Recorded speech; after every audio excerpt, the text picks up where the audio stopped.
everyone. Thanks for joining me. My name's Justin Odisho. And yeah, I was at the first build, so that's cool. And there's a baby in the audience, so I'm nervous. They got a head start on you guys. So yeah, my presentation, as she said, I'm not like a graphic designer, I'm not a professional photographer like so many amazing talented people are here, but my focus and expertise has been within the software, so I just know my way around all the editing software really well.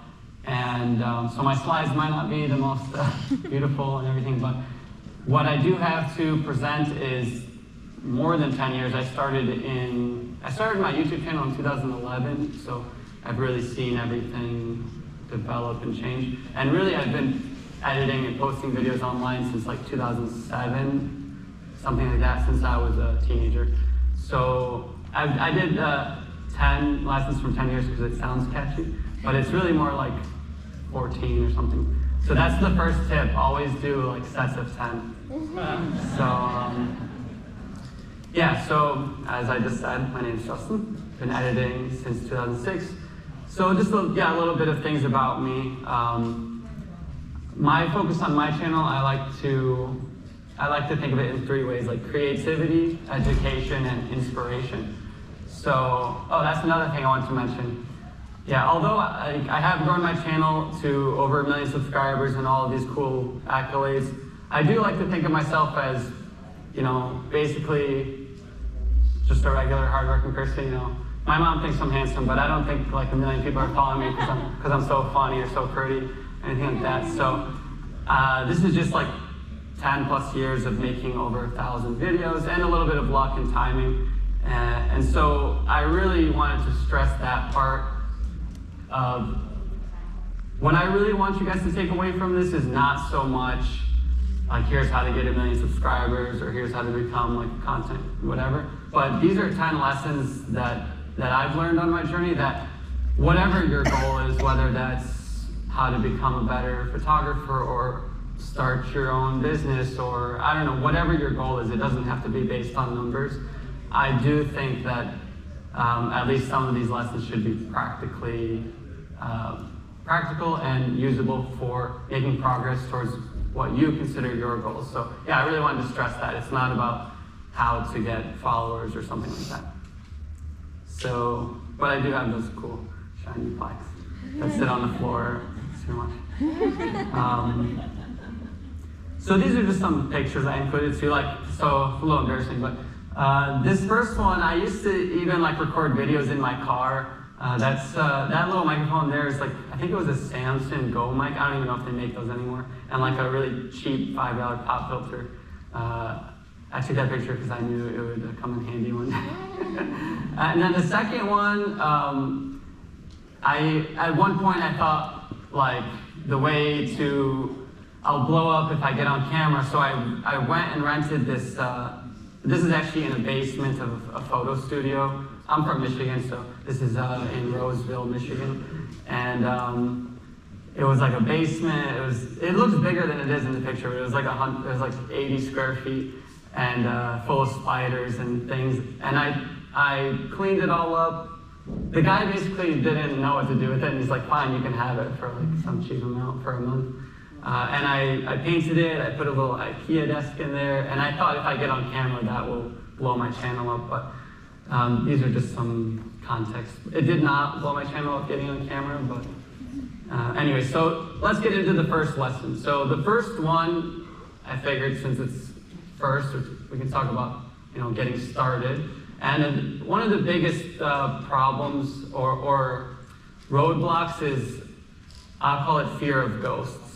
So I gave all of my slides instead of don't be afraid of people being funny, I tried to give all of them a quirky little funny thing. You guys ever go to a bookstore and the book will be titled Why I Swallowed the Frog or something like that? And they'll be not anything about that. I'm also practicing my stand-up debut here. No, but yeah, so the first one is fear of ghosts, which essentially is like being afraid of things more in your head than in reality. So, for me, I was getting started in, 2011 or even before that. YouTube was quite a new thing. I mean, not everyone was walking down the street vlogging and things. And even if you're getting started today with so many people doing it and there's a whole expo about it, it's really difficult, and I still feel that way. Like, it's uncomfortable, and you know what? Like, people do make fun of people that put themselves out there. But, so I can't promise, like, people won't make fun of you, but I think in general, though, most people, as they always say, think about themselves. Most people don't think about you as much as you think they think about you. And you also have to think bigger than just yourself. For example, maybe no one in your family or hometown really cares about creativity or photography, but there are people, as we see there's a whole packed expo here, who are into cameras and do find the value and importance in this stuff. So sometimes it's easy to get stuck like in your bedroom or in your family with a certain type of mindset, but your people who value similar things to you are out there, and the internet is a great, huge resource place. Yeah, and then also don't be afraid to invest in yourself, like little things like buying your first camera, or,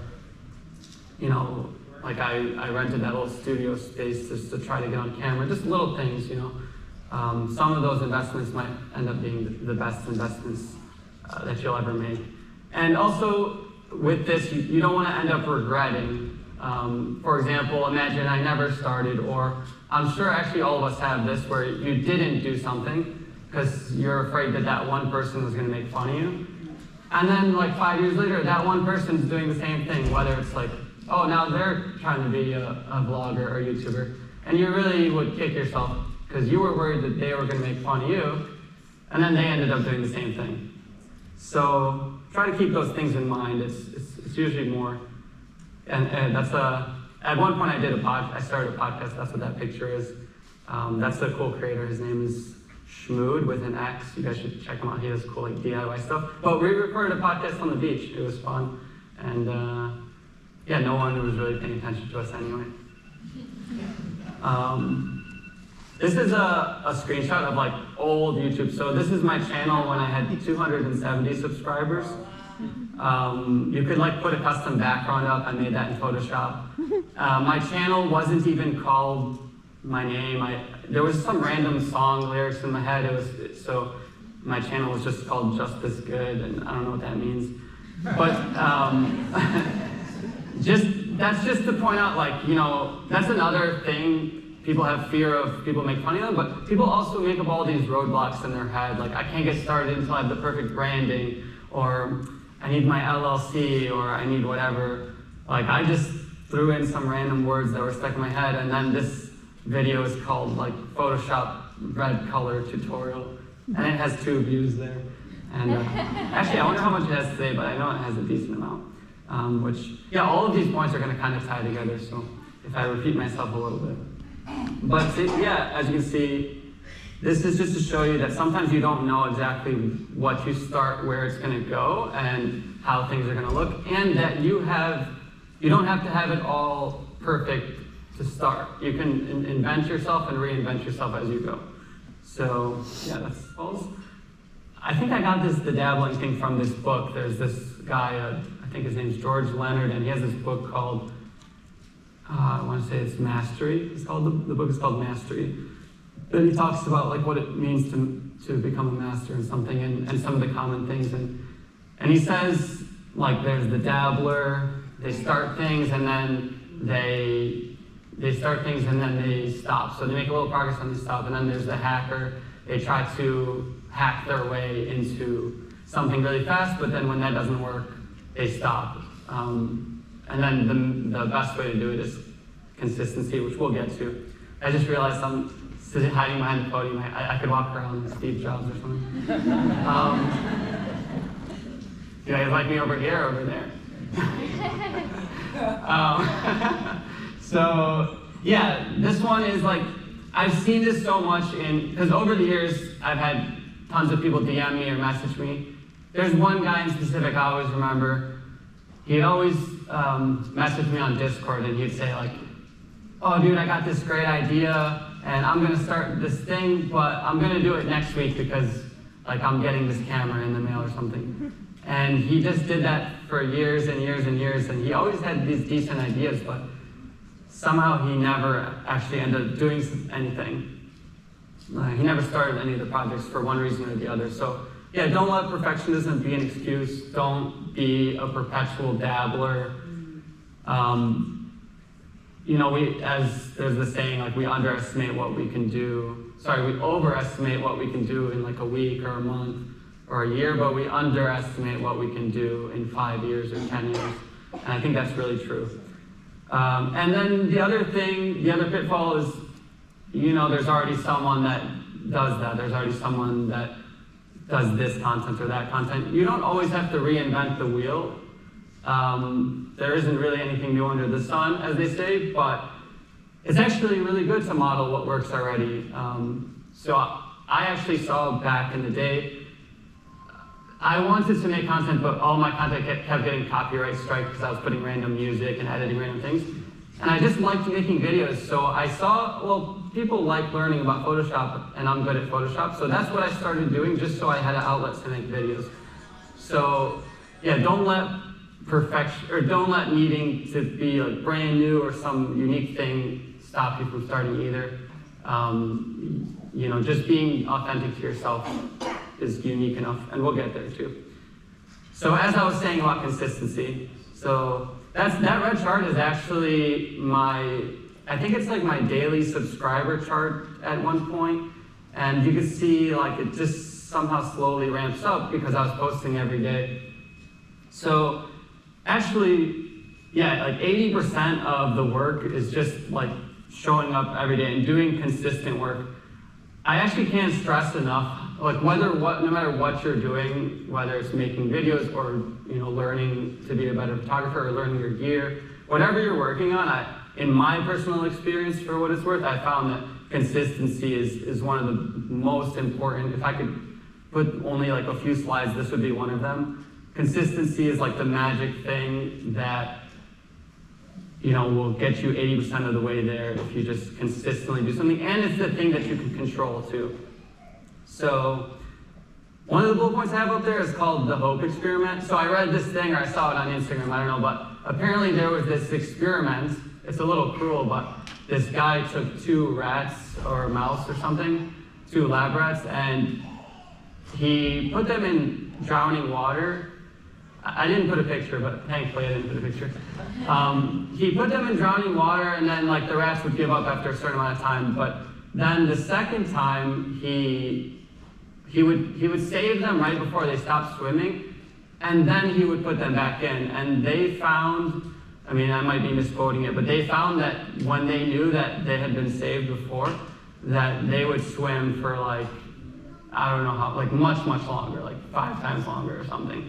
And I find that that's the same with when you're just starting out on YouTube I'm talking about YouTube, but whatever endeavor you're doing. When you're just starting out and you don't know if there's a light at the end of the tunnel, it is easier to give up. But if you just consistently work really hard, I found that like failure is not as sustainable as it seems. Like you can't, if you just never quit, eventually, I mean, can't guarantee it, but you have to somehow make progress in some way.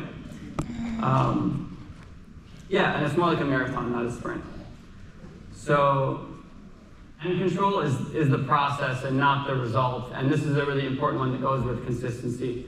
So, you can't decide, for example, if you're gonna get 1 million subscribers or 100,000 or whatever. And to be honest, the number is also, it's out of my hands and it's out of your hands. There's just, for example, there maybe is only a few million people that want to learn a specific Adobe software, where maybe if you're talking about something even more niche, like, I don't know, I'm thinking golf, but that's not niche. Something really niche, maybe if you're only talking about certain traditional recipes, maybe there only is a total audience of 100,000 people that are interested in that. And then you have like these famous vloggers and TikTokers or comedians, and that's like infinity. They can get 10 million, 20 million followers. So it's really, you don't control that, but what you can control is, did I make a video today, or did I work on my thing today? And that's something, if you shift the mindset of, don't say, this is my goal this month or year, I want to get X amount of subscribers or views, but say, this month I want to make X pieces of content, or this month I want to learn X, Y, and Z. Those are things you can control, and the views will come, or whatever the metrics you want to use will come after. So I think of it a lot like planting seeds and just watering those seeds. Like I showed you in that picture of the old YouTube screenshot, that video had 2 views at the time. Those things are like seeds. I made all those videos, they got 2 views, and then, every week, every year, people searching, how to do this color effect. Every week they get 100 more views and 100 more, and then somehow you look up and there's millions of views on the videos. And one big one is allowing room for, I use the word serendipity. I actually didn't know what that meant, and I was trying to look it up, but I guess the word is also kind of a made-up word from a fairy tale about the 3 princes of Serendip or something. It's not important, but basically these 3 princes always would go on adventures, and somehow things would accidentally go their way. So serendipity, you guys know what it means, but sometimes, for example, it's even better not to set goals because you don't even know what's best for you. So, for example, I tried everything under the sun. I've tried vlogging, collaborating, or podcasting, all that stuff. And for example, one time I tried vlogging. You won't find them anywhere because they're all removed and they're embarrassing. But from those vlogging clips, I got some random B-roll footage that I used in some tutorial videos. And some of those clips that I took on this, me and my friend went out and just took photos and stuff. Some of those clips ended up getting millions and millions of views in a different context that I totally didn't even set out to do. So that's where serendipity can really help you if you're just consistently working and not always so goal-oriented or focused. And even collaboration. Collaboration is so important. I've done tons of collaborations with different creators. My podcast as itself, it isn't even really like that. I did 30 episodes or something, and none of them got that many views, and it never was my main thing. But through collaborating with people in some vehicle to collaborate with people, all sorts of unexpected positive things happen. You meet someone here, and you meet someone in this city, or your video that you made didn't do anything, but the relationship that you built ended up being so beneficial. So again, be a little bit more open-minded, Sitting down and visualizing in some way. So yeah, these are just some more pictures of me. For example, that's a TED Talk I did, which was cool because, TEDx, sorry, it's not TED.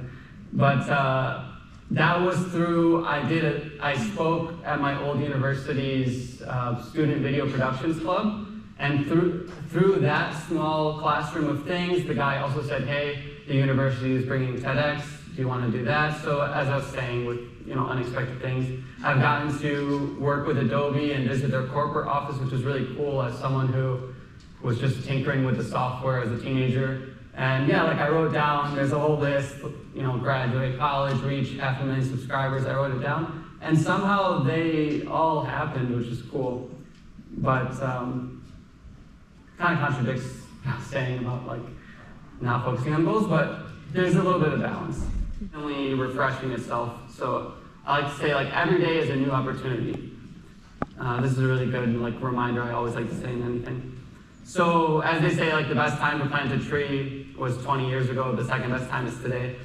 A lot of you might be thinking, yeah, well, you started in 2011, but I can't start today. But the thing is, even myself, I've been really busy in my personal life, moving, life stuff. And I noticed even on a few months of a break, or as enough time goes by, a whole new wave of creators and topics come about, and it's like things are constantly refreshing. Now there's all these AI educators and these social media marketing pages, and there's a whole new wave of creators, and it's going to keep happening. It's not just going to be Justin is the Adobe editing teacher and he's going to be that forever, or he's going to have that spot forever. It's like whoever shows up and is consistent for the next 5 to 10 years and whatever, that person is going to be the one that people are following, and people are always going to be like falling on the wheel and off the wheel. So yeah, this goes along with consistency a lot, like every day, one brick at a time, it adds up. I think Einstein said something like compounding interest is the 8th wonder of the world. So compounding really is more magical than it seems. Like every day I made one video, those videos didn't get that many views, but now I have a library of 1,500 educational videos, and that's a huge library that gets views every month. So the next one is authenticity is a cheat code. So, for example, I didn't really script this presentation, as you can probably tell. And I don't have a teleprompter or anything, but the thing is, this is just my real experience. So I didn't have to be too nervous, and I didn't have to worry too much about it. And the slides aren't the prettiest slides in the world, but this is just my past 10 plus years of experience, and it's really easy because I can just say it. So when you're just being yourself, one, you'll find the people that you want to or need to connect with naturally. You won't have to put any effort into trying to be a certain niche or be a certain thing. And yeah, it just makes your life a lot easier because all of this technical stuff is already hard as it is, like memory cards and cameras.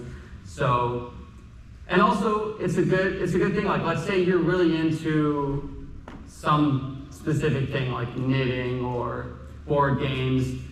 If you are genuinely, authentically really into Scrabble or something, there's a whole community out there that you can find that are just like you, because, you know, in some small ways we're all similar.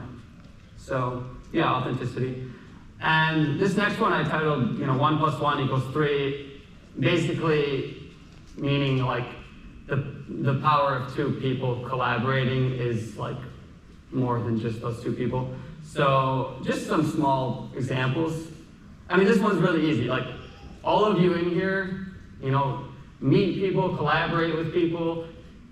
Going along with what I said about serendipity, like you never know what the results of it are going to be. And also, it's been the biggest shortcut it's been some of the biggest shortcuts for me. So actually, on the left here, my left, this is Brian Barczyk, and he ran a channel called Snake Bites TV. Actually, they're still going on. Unfortunately, he did pass away from cancer in the past year or two, but I got a really cool opportunity.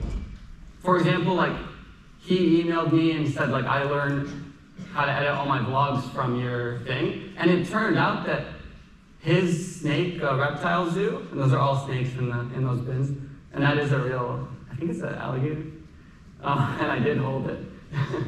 It turns out that his reptile zoo thing was actually right down the street from where I lived in Michigan, and he emailed me and was like, let's just, or come check out the store or something. And we did a podcast, and yeah, like I said, not like tens of thousands of people didn't listen to the podcast, but I built a really cool relationship with him, and I'm glad I was able to meet him and do that. And to be honest, the other thing I wrote there is don't be too big. Like, maybe at the time he emailed me, maybe I already had 1 million subscribers and he was just starting his channel.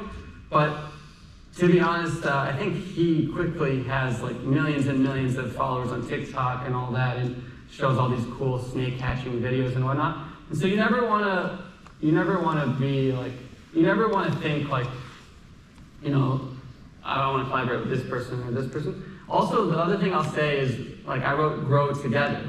So, for example, I think like on the main stage, like Peter McKinnon or something is talking. The thing is, or Casey Neistat was last time. It's going to be really hard for myself or one of you guys to email Casey and be like, Casey, let's collaborate on a video. It'll be our big moment. and boom, I'll blow up overnight. Although sometimes that happens for people. But there's creators all around you that are getting started that are going to be, that next big person, or really cool people. Like for example, the right one, that's my friend Daniel Schiffer there. Maybe some guys have heard of him in the video space. He does like really cool commercial photography and videography. And when I was doing a lot of live streams on my channel, because he had probably found my channel from wanting to learn editing, he was just in the live stream chat, and we sort of became friends, even when I had like, less than 100,000 subscribers, and he had just started his channel. He had only like a few thousand, but I thought he did cool work, and we sort of were friends. And then I told, I sort of gave some advice on, give it a shot. You're pretty talented, and also, he's a talented guy himself. But now he has millions and millions of followers and subscribers on Instagram and whatever. And that's the thing, you can grow together with people around you, and it's a lot easier, more natural, and rewarding than just trying to find if Casey Neistat puts me in his video, I'll blow up. It's kind of hard to do it that way, but there's opportunities all around you. So yeah, just the relationships and people are so important, and that's one of the best things I would recommend you guys do. Even from how I started doing Photoshop tutorials to trying to do video editing tutorials and more, it all happened because I was collaborating with someone, and they wanted me to import their audio in a specific workflow. I don't remember exactly. And I was like, oh, I should show how to do this and that, and all these new ideas happened. So collaboration is super important. Not systems. So whether that's monetization or having your camera set up always set there in the room so you can just hit record, or having all your files on your computer a certain way, or your templates or presets. It can quickly become like a rat race making content all the time. I've taken breaks on and off over the past decade, and sometimes you do just get burned out. But it's a lot easier, for example, when I made my first digital products, it was a lot easier for me to take a breath then finally, because it's really hard to survive just on ad revenue. When I made my first digital products, I was like, oh, that's kind of cool. I can just sell stuff directly to people that's helpful to them. Also, one thing I like to remind people is, if you ever see a cool thing and you don't know how it's done, oh, how did they do that effect? Or especially these days with AI, 95% of the time, it's not that they have some secret skill that you're not going to know how to do. It's just that there's a certain piece of gear or a certain preset or a certain thing that they're using. You just don't know what tool it is, but if you had the tool, you could also do it easily. And there's almost a tool for almost everything. Number 9 is always be learning and experimenting. So in 2011, this was YouTube, but then platforms like Instagram were coming out, and TikTok, and you don't want to be stuck oh, well, I'm only YouTube, or I'm only widescreen, I don't do vertical. And nowadays, vertical is the only, or half the only thing. It seems so important these days. So this really also goes along with the serendipity thing and unexpected results. You always want to be experimenting and trying. You never know what's going to happen. And yeah, one thing I did was I took all my old tutorials and I made them into YouTube Shorts and Instagram Reels, and I found a whole new audience. Actually, this is one point I forgot with the time constantly repeating itself. There's people I met that tell me oh, I watched your videos when I was 11. I'm 20 now. I learned how to edit. But now, like I said, there's a baby in the audience somewhere. But there are 9-year-olds and 10-year-olds that are just learning about photography or videography, and they're just learning how to edit. And first of all, they're probably not even going to be editing in the old ways, on the computer, but they're learning all these mobile tools and all these TikTok, and they just edit right on their phone. So you always want to be refreshing and educating yourself and keeping up to date, because things are always moving forward. So, and yeah, don't be afraid to go. like I said, I think that the only reason I have any followers at all is just because all I've done for the past 10 years is, here's how to do this, here's how to do this, here's how to do this, you know? Like, basically there's a law of reciprocity where, you know, if you help someone, they feel like indebted to you in some way where they want to return the favor. And it's also good to keep in mind, let's say when you're burnt out, that it's bigger than you. So sometimes it's hard to keep going every single day on your mission or whatever it is, but if you remember that, you know, you're helping other people, it's not about you, it can be easier to avoid burnout. So for example, here's like one example comment, and I've gotten tons of these, but it says, "Thank you, Justin, I am a 72-year-old great-grandma." This was on a Adobe Premiere video, by the way. Wow. And she said, "You made it easy for me, and you rock." And you know, if I'm just sitting in my room or on my laptop recording videos, I'm not thinking about, you know, maybe I'm helping somebody's grandmother, which if she was right in front of me though, and she's like, "How do you do this?" I would have so much energy and motivation to help her. So it's just really cool. The internet is a huge place, and it can be unexpected who you're reaching and who you're helping, and yeah, sometimes like that's the best way to help yourself. So yeah, I don't need to drag this any longer than it needs to be, but basically all of these 10 things, I think, as you notice myself repeating and going back and forth, they're all related. There's probably one universal way that you could do it, like say all of these points in one, but they're all connected. But yeah, if I missed anything or if I sparked anything, feel free to connect with me or DM me. I'm really easy to reach at Justin Odisho everywhere or on YouTube. Or email me, whatever. That was from last year. That was a cool, actually some of those people are speaking again this time, so that was cool. And yeah, I guess now we can have some time for Q&A if I missed anything or if I sparked any question for anyone. Thank you guys, by the way, as well.